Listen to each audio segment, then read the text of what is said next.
Welcome back. చేసిందంతా చేసేశారు, ఇప్పుడు తమకేమీ సంబంధం లేదన్నట్టు సన్నాయి నొక్కులు నొక్కుతున్నారు. నాడు విభజన చట్టానికి సాక్షిగా నిలిచిన నేతలు పార్టీలే ఇప్పుడు విభజన చట్టం తప్పుల తడక అంటున్నారు. దగ్గరుండి మరీ విభజన చట్టానికి మద్దతు తెలిపారు. ఇప్పుడు తప్పంతా కాంగ్రెసే అంటున్నారు. అసలు విభజన చట్టంలో ఉన్నదేంటి? నిజంగా విభజన చట్టం లోపభూయిష్టంగా ఉందా?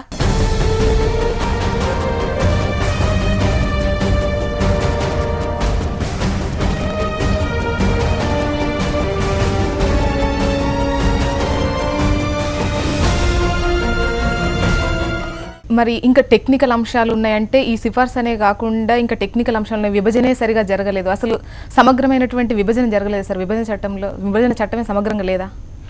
విభజన చట్టం సమగ్రంగా లేదు. ఇప్పుడు కూడా వెంకయ్యనాయుడు కూడా ఇవ్వాలన్నారు. మరి ఆ సమగ్రంగా లేని విభజన చట్టానికి వీళ్ళు ఎందుకు మద్దతు ఇచ్చారు? ఆ పొలిటికల్ క్వశ్చన్కి ఆన్సర్ చేయాలి కదా. ఇప్పుడు విభజన చట్టం సరిగా ఉందా లేదా అనేది ఒక పొలిటికల్ క్వశ్చన్. నిన్న రాత్రి ప్రెస్ కాన్ఫరెన్స్లో, లేట్ నైట్ ప్రెస్ కాన్ఫరెన్స్లో కూడా వెంకయ్యనాయుడు ఆ వర్డింగ్ మీద ఫీజిబిలిటీ అది ఇది అని అవహేళనగా ఎగతాళిగా అన్నాడు. ఇవాళ కూడా విభజన చట్టం ఇష్టం వచ్చినట్టు చేసిందన్నారు. నేననే ప్రశ్న ఏంటంటే, ఈ విభజన చట్టానికి అనుకూలంగా బీజేపీ ఓటు వేస్తేనే ఆ చట్టం పాస్ అయింది. అంటే ఆ చట్టం పాస్ బీజేపీ కనుక వ్యతిరేకించి ఉంటే ఆ విభజన చట్టం ఆగిపోయేదేమో. మరి ఆ సభలో మీరు కూడా ఉన్నారు కదా. ఇప్పుడు మీరు మద్దతు ఇచ్చి ఆమోదించిన చట్టంలో సమగ్రత లేకపోతే మీకు బాధ్యత ఉండదా? కాంగ్రెస్ పార్టీ దుర్మార్గమే కావచ్చు, దానికి 2% ఓట్లేదు, ప్రజలు తిరస్కరించారు, అయిపోయింది కదా. మరి మిమ్మల్ని కూడా మరి మీకు ఓట్లేదు గెలిపించారు కదా.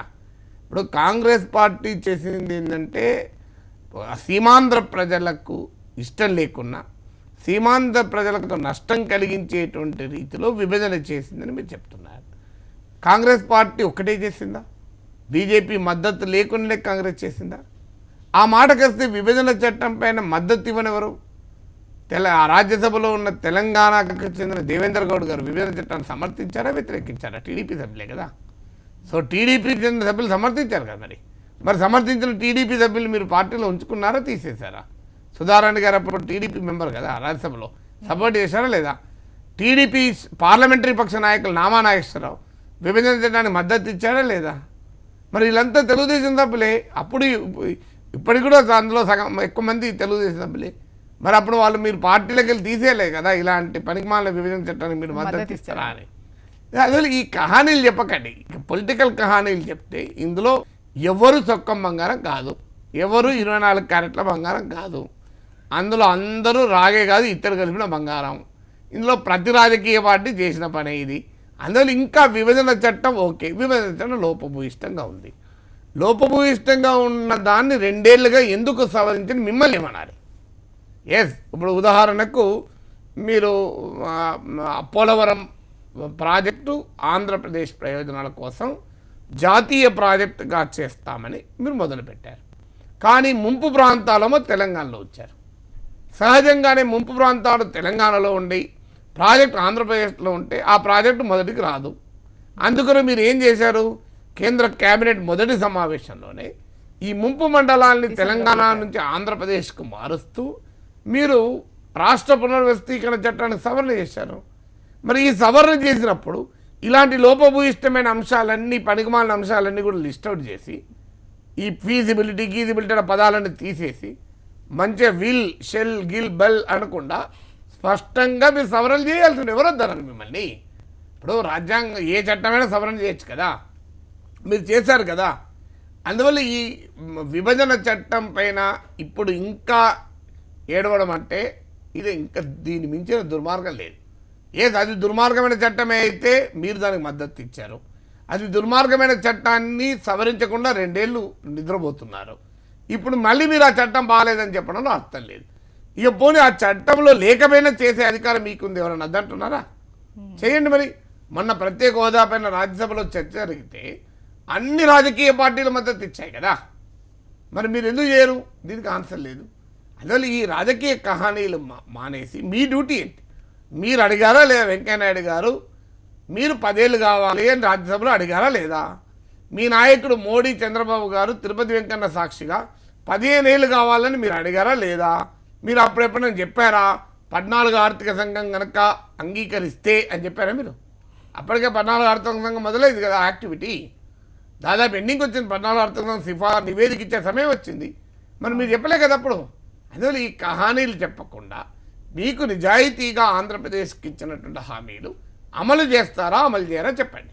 మొత్తానికి కేంద్రం ఇవ్వాలి అని అనుకున్నప్పుడు కారణాలు ఎత్తుకున్నట్టుగా కనిపిస్తుంది. అంటే ఇప్పుడు నేను ఇవాళ నిన్న చెప్పింది ఏంటి, రాష్ట్ర పునర్వ్యవస్థీకరణ చట్టములో ఏవైతే చెప్పారో వాటిని మేము చేస్తున్నాము అని లెక్కలేశారు. రాష్ట్ర పునర్వ్యవస్థీకరణ చట్టములో చేయాల్సింది అది రాజ్యాంగరీత్యా మీ బాధ్యత. రాష్ట్ర పునర్వ్యవస్థీకరణ చట్టములో చెప్పినవి చెయ్యకపోతే సుప్రీంకోర్టులో కేసేసి చెవులు పిండి కేంద్రాన్ని వసూలు చేయొచ్చు. అలాంటి చట్టం అది మీరు చేసిన మీరు చెప్తున్నారు కదా చట్టం మీరు చేయలేదు, మీకు సంబంధం లేదని.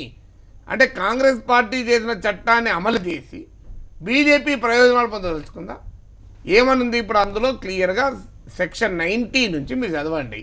రీఆర్గనైజేషన్ యాక్ట్ సెక్షన్ 90 to 94 వరకు ఎవరైనా చదవచ్చు. గూగుల్లో దొరుకుతుంది. ఆంధ్రప్రదేశ్ స్టేట్ రీఆర్గనైజేషన్ యాక్ట్ అని కొట్టండి. 1 నుంచి 108 సెక్షన్లు ఉంటాయి, కొన్ని షెడ్యూల్ ఉంటాయి. మీరు షెడ్యూల్ 13 చదవండి, అలాగే సెక్షన్ 90 నుంచి 94 చదవండి.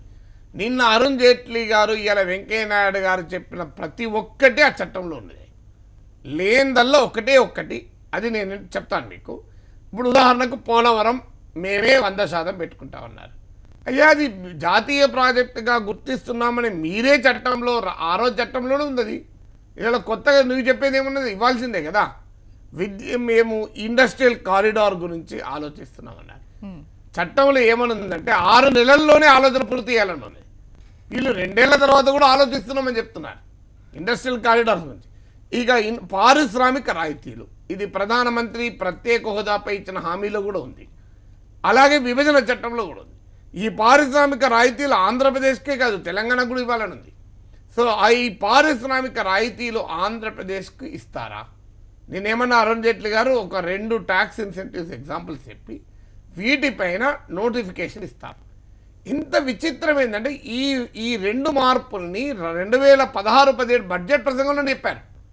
బడ్జెట్ ప్రసంగంలో చెప్పిన దాన్ని ఇప్పటి వరకు ఎందుకు నోటిఫికేషన్ ఇవ్వలేదో నాకు అర్థం కాదు. మరి నోటిఫికేషన్ ఇవ్వాలి కదా. ఇప్పటికీ ఇంకొక మాట కూడా అన్నాడు, జిఎస్టీ అనంతరం ఈ పన్నుల రాయితీలపైన ప్రశ్నలు ఉంటాయి అని ఇండైరెక్ట్గా చెప్పాడు. We have to see how will work out in post GST regime అన్నాడు. అంటే అర్థం ఏంటి, జిఎస్టీ వచ్చిన తర్వాత ఈ పన్నుల రాయితీలు కూడా డౌటే అని చెప్పాడు కదా క్లియర్. ఇక మరి మీకు ఇంకా ఇండస్ట్రియల్ కారిడారు చట్టంలోనే ఉంది, పోలవరం చట్టంలోనే ఉంది, పన్నుల రాయితీలు చట్టంలోనే ఉంది, రెవెన్యూ లోటు చట్టంలోనే ఉంది, రాజధానికి సహాయం చట్టంలోనే ఉంది. పోనీ రాజధానికి ఎంత సహాయం చేస్తారు ఇప్పటికని చెప్తున్నారా? చెప్పడం లేదు. సో రాజధానికి రెవెన్యూ లోటు 16,000 కోట్లని మొదటి సంవత్సరం అంచనా వేశారు. ఇప్పటి వరకు ఇచ్చింది దాదాపు నెగ్లిజిబుల్. పోనీ ఆ రెవెన్యూ లోటైనా ఎంత మేరకు దీన్ని కుదిస్తారంటే దానికి కూడా చెప్పాడు అరుణ్ జైట్లీ. రెవెన్యూ లోటు అంటే ఆంధ్రప్రదేశ్ రాష్ట్ర ప్రభుత్వం ఇండైరెక్ట్గా చెప్పాడు, ఆంధ్రప్రదేశ్ పేరు చెప్పకుండా. ఒక రాష్ట్ర ప్రభుత్వ రెవెన్యూ లోటుకు క్యాలిక్యులేట్ చేయడానికి మెథడాలజీ ఉంటుంది. రాష్ట్రం ఎంత ఖర్చు పెడితే అంత లోటు అయ్యి దానికి మేము ఇస్తామని కాదు. దానికి ఒక సాధారణ పరిస్థితుల్లో ఉంటే రెవెన్యూ లోటు ఎంత ఉంటుందో అంతే ఇస్తామని చెప్పాడు. అంటే అర్థం ఏంటి, ఆంధ్రప్రదేశ్ ప్రభుత్వం కోరుతున్నంత రెవెన్యూ లోటు రాదు, డబ్బులు రావు అని అర్థమైంది కదా. ఇక అదనంగా చెప్పింది ఒకటి, అదేంటంటే ఎక్స్టర్నల్ ఎయిడెడ్ ప్రాజెక్ట్స్, అంటే బయట నుంచి సహాయం తీసుకొని చేపట్టే ప్రాజెక్టులో కేంద్రమే 90% భరిస్తుంది అన్నాడు. అంటే ఈక్వలెంట్ మానిటరీ అడ్వాంటేజ్ అన్నాడు. అంటే ఒక ప్రత్యేక హోదా కలిగిన రాష్ట్రాలు, ప్రత్యేక హోదా ఉన్న రోజుల్లో ఆ రాష్ట్రాలకు ఏ వాటా అయితే కేంద్రం భరించేదో ఈ ఎక్స్టర్నల్లీ ఎయిడెడ్ ప్రాజెక్ట్స్లో ఇప్పుడు ఆంధ్రప్రదేశ్ కూడా అది వర్తిస్తుంది అన్నాడు. కానీ దాంట్లో కూడా స్పష్టత లేదు. ఆ ప్రత్యేక కేటగిరీ హోదా ఉన్న రాష్ట్రాలకు కేంద్ర ప్రభుత్వ అన్ని పథకాల్లో 90% వాటా కేంద్రం భరిస్తుంది. అన్ని సెంట్రల్లీ స్పాన్సర్ స్కీమ్స్ అంటారు. ఇప్పుడు జాతీయ ఉపాధి హామీ పథకం ఇది ఎక్స్టర్నల్ ఎయిడెడ్ ప్రాజెక్ట్ కాదు. అలాగే సర్వశిక్ష అభియాన్ ఇది ఎక్స్టర్నల్ ఎయిడెడ్ ప్రాజెక్ట్ కాదు. ఈ ప్రాజెక్టులలో ఇవన్నిట్లో 90% ఇస్తారా చెప్పలేదు. చెప్పిందల్లా ఓన్లీ ఎక్స్టర్నల్ ఎయిడెడ్ ప్రాజెక్ట్స్. అది కూడా మీరు గమనించండి, నిజంగా లెక్కలేసే వాళ్ళుంటే ఎక్స్టర్నల్లీ ఎయిడెడ్ ప్రాజెక్ట్స్లో కేంద్రమే 90% భరించడం వల్ల ఆంధ్రప్రదేశ్కు నిర్దిష్టంగా వచ్చే నిధులేనో చెప్పండి. అదొక 20,000 కోట్లు 30,000 కోట్లు ఉంటే చెప్పేవాళ్ళు. అది నెగ్లిజిబుల్గా ఉంది కనుక ఆ పదం చెప్పలేదు. పోనీ మీరు చెప్పండి, నిన్న అదనంగా ప్రకటించిన ఈ ఒక్క అంశం వల్ల ఆంధ్రప్రదేశ్కు రాబోయే 5 ఏళ్లలో ఎన్ని నిధులు వస్తాయి? ఈ లెక్క గౌరవనీయులైన వెంకయ్యనాయుడు గారు కానీ అరుణ్ జైట్లీ గారు కానీ ఆంధ్రప్రదేశ్ ప్రజలకు చెప్పండి. నేను ఛాలెంజ్ చేస్తా, చెప్పరు. ఎందుకు చెప్పారంటే అది చెప్తే జనం కొట్లాడతారు. సో ఇంత రక్కిస్తారా అన్నట్టు. తర్వాత నేను చాలాసార్లు మీటింగ్లలో ఇదే టీవీ ప్రోగ్రాంలో కూడా చెప్పాను, ఆంధ్రప్రదేశ్కు 14వ ఆర్థిక సంఘం వల్ల ప్రత్యేక హోదా ఇవ్వడం లేదు. కానీ 12వ ఆర్థిక సంఘం ఏం చెప్పిందంటే ఆంధ్రప్రదేశ్లో ఉండే చమురు సహజవాయు నిక్షేపాలు ప్రైవేట్ కంపెనీలకు కేంద్రం ఇస్తుంది. ఎందుకంటే చమురు సహజవాయు లాంటిది జాతీయ సంపద. ఇచ్చినప్పుడు కేంద్రానికి వాటాగా రాయల్టీగా కొంత పెట్రోలియం ఆ గ్యాస్ వస్తుంది. అది డబ్బు రూపంలో రావచ్చు లేదా పెట్రోలియం గ్యాస్ రూపంలో రావచ్చు. దీన్నే ప్రాఫిట్ పెట్రోలియం అంటారు. ఈ ప్రాఫిట్ పెట్రోలియంలో 50% ఆంధ్రప్రదేశ్కి ఇవ్వాలి అని, ఆ సంబంధిత రాష్ట్రానికి ఇవ్వాలి అని 12వ ఆర్థిక సంఘం చెప్పింది. ఇక్కడ మన కృష్ణా గోదావరి బేసిన్లో చమురు సహజవాయువు తీస్తున్నారు. దీంట్లో ప్రాఫిట్ పెట్రోలియంగా కేంద్రానికి వచ్చే వాటాలో 50% ఆంధ్రప్రదేశ్కి ఇవ్వమని 10 ఏళ్ళ నుంచి అడుగుతున్నారు. గతంలో ఉన్న రాజశేఖర రెడ్డి గారు, ఇప్పుడున్న చంద్రబాబు నాయుడు గారు. దాని ప్రస్తావన ఎక్కడా లేదు. ఇవాళ అసెంబ్లీలో కూడా ఆ ప్రస్తావన లేదు. వెంకయ్యనాయుడు ప్రెస్ కాన్ఫరెన్స్లో ప్రస్తావన లేదు. ఇంకా ఎంత అమాయకంగా చెప్తున్నారంటే వెంకయ్యనాయుడు అంటున్నారు, ఆంధ్రప్రదేశ్కి ఇదివరకు అంధేరా ప్రదేశ్ ఉండేది, మేము వచ్చాక వెలుగుల ప్రదేశ్గా మార్చారు. ఇది అందరికీ తెలుసు. ఆంధ్రప్రదేశ్ ఉమ్మడిగా ఉన్న సమయంలో ప్రొడక్షన్ ఏమో సీమాంధ్రలో ఎక్కువ ఉండే, కన్జంప్షన్ ఏమో తెలంగాణలో ఎక్కువ ఉండే. అందువల్ల రాష్ట్ర విభజన వల్ల నష్టపోతున్నది విద్యుత్ రంగంలో తెలంగాణ. ఆంధ్రప్రదేశ్కేమో మిగులు ఉత్పత్తి ఉంది, తెలంగాణకేమో లోటు ఉత్పత్తి ఉంది. ఇది నేను చెప్పడమే కాదు, కిరణ్ కుమార్ రెడ్డి గారు గంటా బజాయించి సమైక్యవాది కదైనా క్లాస్ పెట్టారు, పెద్ద క్లాసే పెట్టాడు. మీరు చెప్పింది కరెక్ట్. అసెంబ్లీలో క్లాస్ పెట్టాడు, బయట క్లాస్ పెట్టాడు, అంత క్లాస్ భయపడేటట్టు చేశారు. ఒక్క సెకండ్ జనాన్ని భయపెట్టి వణికిచ్చేటట్టు చేశారు. కరెక్ట్. అది అసలు విభజన అయితే తెలంగాణలో అసలు లైట్లు వెలుగాయన్నంత టెన్షన్ పెట్టాడు. ప్రజలే వద్దంటారేమో, ప్రజలే వద్దనేలా చేశాడు. అందులో కొంత న్యాయం ఉంది. కిరణ్ కుమార్ రెడ్డి చెప్పిన దాంట్లో ఒక వాస్తవం మాత్రం ఉంది. ఏంటంటే ప్రొడక్షన్ ఆంధ్రప్రదేశ్ సీమాంధ్రలో ఉంది, కన్జంప్షన్ తెలంగాణలో. అయితే తెలంగాణ వచ్చాక విద్యుత్ రంగంలో ఆ లోటు లేకుండా చేసుకోగలిగారు, అది డిఫరెంట్, దాన్ని మనం వేరే ఇష్యూ.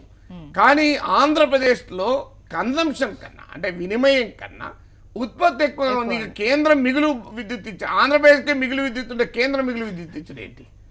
ఆంధ్రప్రదేశ్ మిగులు విద్యుత్ ఎక్కడికి పోయింది అంటే ఆంధ్రప్రదేశ్కు కేంద్రం మిగులు విద్యుత్ ఇచ్చింది అంటారు. మరి ఆంధ్రప్రదేశ్లోనే మిగులు విద్యుత్ ఉంది, వాళ్ళు తమిళనాడుకి ఇచ్చారా? అందువల్ల ఈ లాజిక్ ఏంటి? ఈ విద్యుత్ ఒక ఆంధ్రప్రదేశ్కి చెప్పారా? తెలంగాణకు కూడా విభజన చట్టంలో చెప్పారు, ఎన్టీపీసీ 4,000 మెగావాట్ల విద్యుత్ ఉత్పత్తిని సృష్టిస్తుంది అని చెప్పారు. మరి ఇది ఇప్పుడు మన ఎన్టీపీసీ సృష్టించబోతుంది కదా, తెలంగాణ కూడా సృష్టిస్తుంది. మరి ఏ ప్రత్యేక హోదాతో సంబంధం లేదు కదా. అందువల్ల విభజన చట్టంలో ఉన్నాయన్నీ మళ్ళీ ఒకసారి చదివి వాటన్నిటికీ లెక్కలేసి ఇంకో దీనికి ఇంత అవుతుంది దీనికి ఇంత అవుతుంది అని రాసి ఇంకో ఇంత ఇస్తున్నామని లెక్క చెప్తారని అనుకున్నా. ఆ లెక్క కూడా చెప్పలే, ఇస్తున్నామని చెప్పారు. నాకు అనుమానం ఏమన్నట్టు మొత్తం కలిపి 1,50,000 కోట్లు ఇస్తున్నామని చెప్తారేమో అని అనుకున్నాను, కానీ చెప్పలే. ఎందుకంటే రేపు ఉత్తరప్రదేశ్లో ఎన్నికలు ఉన్నాయి. సో ఆంధ్రప్రదేశ్కే 1,50,000 కోట్లు ఇస్తే మాకే యూపీకి 3 లక్షల కోట్లు ఇవ్వాలని అఖిలేష్ యాదవ్ అడుగుతాడు. అడిగితే ఉత్తరప్రదేశ్ పంజాబ్ లాంటి రాష్ట్రాల్లో రేపు ఎన్నికల్లో దెబ్బతింటారని భయం కావచ్చు. అది ఇప్పటివరకైతే చెప్పలే, మరి రేపు చెప్తారో తెలియదు. నిజంగా అందరూ ఊహించింది ఏంటంటే జైట్లీ గారు నిన్న ప్రకటనలో ఇవన్నీ టోటల్ వేసి ఇంకో 1,20,000 కోట్లు ఆంధ్రప్రదేశ్కి ఇస్తున్నామని చెప్తాడేమో అని అనుకున్నాం. అది కూడా చెప్పలేదు, ఎందుకంటే టోటల్ వేస్తే ఎక్కడ విషయమన్నా బయటపడుతుంది. పోనీ ఇలాంటి కాకిలెక్కలు చెప్దామంటే ఆడు ఉత్తరప్రదేశ్ పంజాబ్లో దెబ్బతింటాం అనేది ఒక అనుమానము, భయంతో ఆ లెక్క కూడా వేయలేదు. భవిష్యత్తులో ఎత్తలేదు చూడాలి. న్యూస్ యాంగిల్లో మరో షార్ట్ బ్రేక్.